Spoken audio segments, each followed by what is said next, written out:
You're listening to Life with DJ Sessions right here on WCSUFM.org. Welcome back to Life with DJ Sessions. My NMLS number is 271823. Today we got a special guest, Juanita. Hello. Could you introduce yourself to the audience, to the radio station? Yes, I am Juanita-Michelle Darden, Daytonian, Centralian, all of that. Centralian, I like Yes. that. Okay. Yes. And I don't know if you've seen any of the shows. I know I've watched a few of your episodes. I was connected to you back in 2018, I believe. 2018, we at BDG, there was recommended, hey, you got to go check. We're having meetings at Panera, and they're like, no, you got to go to this coffee spot. And I hadn't heard of you, and I was like, okay, go Third Perk, and I'm like, nice. And it was just a wonderful experience. And for that reason, you're a special guest to me. So, and again, this isn't too crazy. I just got 10 questions. I like to just try to get to know you and how it relates into the lessons in financial empowerment of the show here. So I'll kind of tell us a little bit about you before I kind of dive in on these questions. Well, like I said, I've been in Dayton most of my life. Attended Central State for a few years. I didn't receive a degree from Central. But after I got my first bachelor's, I went back to Central to finish up some teaching credentials. Okay. 20-year educator. I lifelong entrepreneur. Yep. And just I'm in love with all things Dayton. Nice. Supporter of the school systems, supporter of the business ecosystem, supporter of women. We do some really cool things with women in storytelling. Right. I'm a mom. I'm a grandmother. I know I look 25. Nice. I'm not.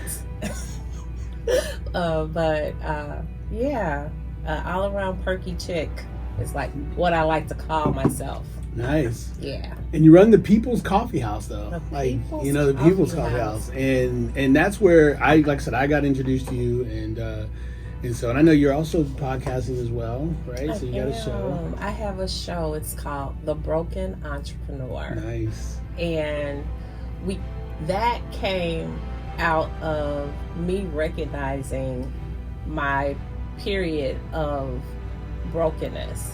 So in 2022, my mother passed in January. Sorry to hear that. The first Friday in January, my mother was gone, about 3 a.m. in the morning. And when that is your first Friday in January, it's never a good time to lose your mom, but it sets the tone for the year. Right. And not only was that happening, we had some huge mechanical issues with the coffee house, with the furnace, and it was just kind of, it was overwhelming. But I found myself not really operating or pressing. So one of the things that helped the coffee house to be successful is having relationships with your organizations, and you guys are doing events in a coffee house, because the events and the foot traffic is what sustained us. Nice. So I wasn't driving business. I wasn't looking for business. I wasn't bringing those events in. And what was coming through the door was declining. Right. So one of my mainstays was gone. And then foot traffic was decreasing. And I looked around. I'm like, hey, like, what's going on? But I was so in a fog. I was the entrepreneur who I knew what my business was doing on a daily basis, because I had a break-even point. Right. So I always knew where those numbers were. Sometimes we hit way above. Sometimes we would miss it a little bit, but we were always we were okay. But we had those high notes that really helped, again, to sustain us. Right. But I wasn't looking. I stopped looking. I stopped paying attention. I unplugged out of my business. And when I recognized what was going on, it was like, okay, how do I fix this now? Right. What do I do to heal what has been broken? Nice. So my spirit was broken because now I'm living without this woman who, although she had lost her ability to speak, I felt like we were still having this communication going on. Oh, yeah. And although we lost that, she was still there, and I would still go and I would still talk to her about things, or I would share things, or just to have her face light up as I walk into a room, as mothers do. Right. You know, I'm the baby. So the baby comes in and she's, that's my baby. That's my baby. So, but now she's gone. And, you know, the healing of a family when you lose your matriarch. Okay. So just the whole shebang. Again, I recognize it's like, you know what? I'm not okay. I've been walking around like, you know, I'm okay. Broken entrepreneur. I've been so blessed to have my mom so long. It's okay. It's okay. Right. It's like, no, it's not okay. And it's okay for you to say it's not okay. Right. So as I recognized that, my goal was to look first strategically into what my business was doing. So we examined what was good. We are the people's coffee house. Yeah. And people still think of us and they're like, oh, that's my spot. It's a nice vibe there. You know, I love the coffee. The chicken salad is the best. You know, so we've got all of these things that people know us for. Right. But then when we talk about our weakness was, well, your owner checked out. That's a definite weakness. And when your owner checked out, there was no other leader in place to be able to pick up the mantle when she was lacking. Okay. Definite weakness. Wow. Well, that's very powerful. And so these Spitfire questions here will kind of give us even a little more insight into how Juanita operates. So number one here, how do you manage your time between running your coffee house and wine bar and teaching at a college, right? We didn't even talk about that. And any tips or tricks you've learned along the way? So some things have changed for me career-wise. Okay. I actually left Sinclair in 2020. Oh, wow. Yes. Okay. Yes. I left because the Gem City market was on the forecast. We were already operating downtown in the Dayton Mall. And I knew for me to do that trifecta, Right. I was not going to be able to be a productive professor. Part of that broken journey there. Okay. So in 2020 in July, I did just strike out as a full-time entrepreneur. And when the Gem City market opened in May, it was doing everything that I had hoped that it would do. Yeah. But even that whole balance between the three, when you are in lack, that it just became a little overwhelming trying to make sure everything was together. And you're kind of Okay. So I'm curious, what sparked your interest in the hospitality industry in the first place? So I have to go back to my mom because my mother was a great example for me of how to treat people and how to welcome people. Moms. So she had a home, shout out to Rodney Reese. He was like my first boyfriend. Yeah. And he's still in the city of Dayton. And he said, you know, I always imagine your mom's house as always having like a sweet potato pie or a cake or some food that's hot on the stove, because that's what she did. You came over, are you hungry? You know, are you hungry? She was tending to your needs. And it wasn't just the needs of her family. It was the needs of random people who would walk down the street, and it's like, why did you let this person in? Who is this? Yeah. And I find myself caring for people in different, however they are. Yeah. And in a space like downtown Dayton, where you have a myriad of individuals, some good, some bad. Yeah. You know, you find yourself just trying to figure out like how do I handle this person, but really it came from watching her being awesome hospitalitarian, and being a great cook. So apple didn't fall too far from the tree, huh? And number 3 was just sharing a fun, interesting story from your experience as a small business owner. Any memorable customer interactions or unexpected challenges? I have a funny moment. Okay. So I was entertaining or hosting a evening event for Edwin Joe Middle School. Okay. And it was the first time that this group came into the coffee house. And you always want to put your best foot forward because you want them to return. You want them to have a good time. And we're sitting there, and this is when we're at 5th and Ludlow. And all of a sudden, I seen this guy jogging backwards, butt naked, nothing but socks, nothing but socks. And he's just coming down. So they're all like, like, and I'm looking like, that doesn't happen all the time, or maybe this is the first time this has ever happened. But it was just like, we're downtown, Yeah, anything happens. We're downtown. This is what happens in downtown Dayton.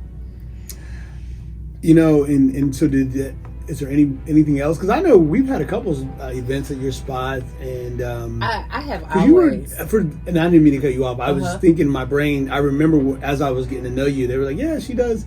It's also like a coffee bar during the day, and then it was like a nightclub at night, and then it was not necessarily nightclub, but just kind of people were getting crazy. I just remember the percolator. I don't know why that came to my head. Something about percolator. Yes. And I just remember like, wait, what? So the percolator, yeah. So we had. Because sometimes I think of myself as a socialpreneur. Okay. Because I like that.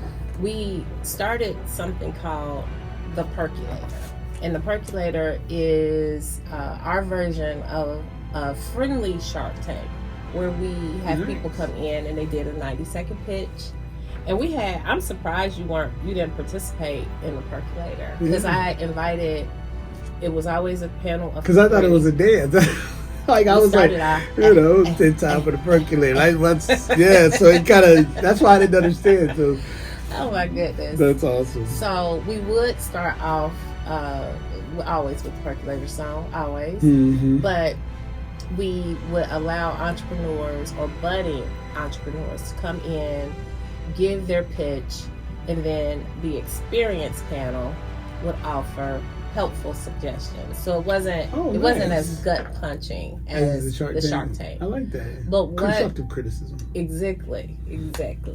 But what we would do from that point is the entrepreneurs would have an option to go into what we call our Dreamers Gala, which was a competition for them to earn monies for their business. So we actually, and it's so I always laugh when I say this, we actually gave out about, I think, $9,000. Nice. I know. Nice. How long did it go for? So we only did it 2 seasons, and you got to bring that back. And it's so funny because that was such a different time, and it was before the explosion of Dayton's entrepreneurial ecosystem as it stands today.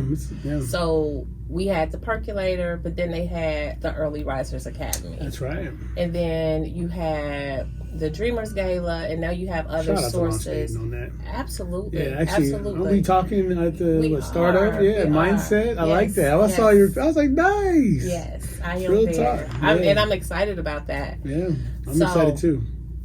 We have all of these cool, amazing things that we birthed out of the coffee house. Yeah. And now there are really fantastic avenues for entrepreneurs to seek advice, to be able to refine their pitches, to get small grants. We got to bring that back. And I thought about that a little while ago, about the Dreamers Gala, and about the importance of it, because it was a homegrown thing. Yeah.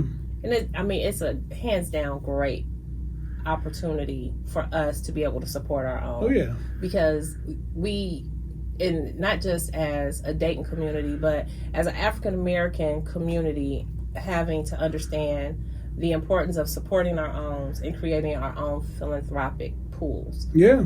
So I like that. yeah. And and it can come with collaboration as well. Oh, absolutely. Because I think you're right. I mean, it's no sense in reinventing the wheel or anything. We just need to have our own organically continue to grow out of that.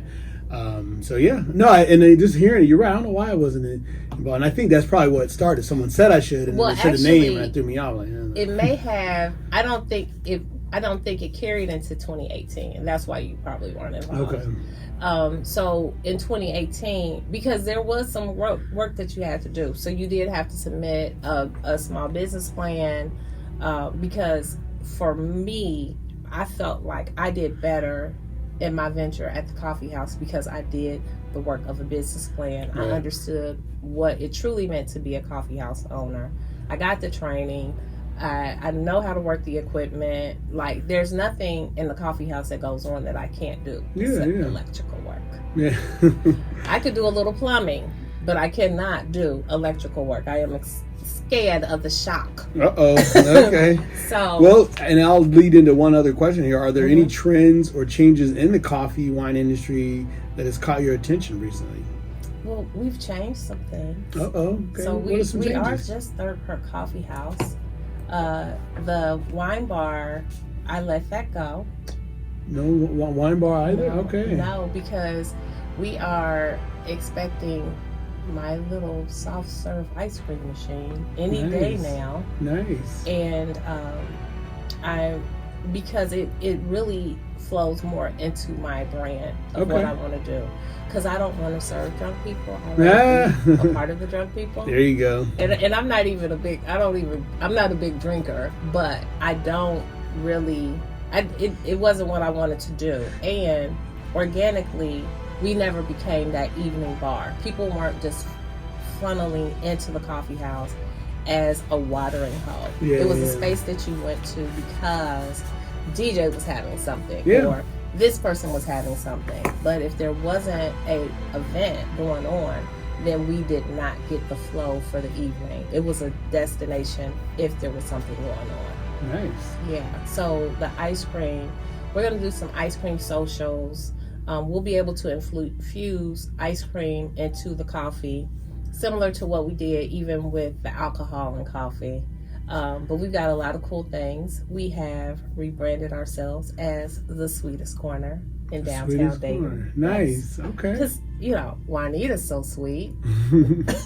You've got all these sweet treats. I like it. So we are the Sweetest Corner. Nice. So we always like to end the show by just saying, hey, is there anything else you want to tell the audience? How people can get a hold of you? Absolutely. You can find me at on Facebook or Instagram at Third Perk. Also, you can follow me. I am your favorite perky barista.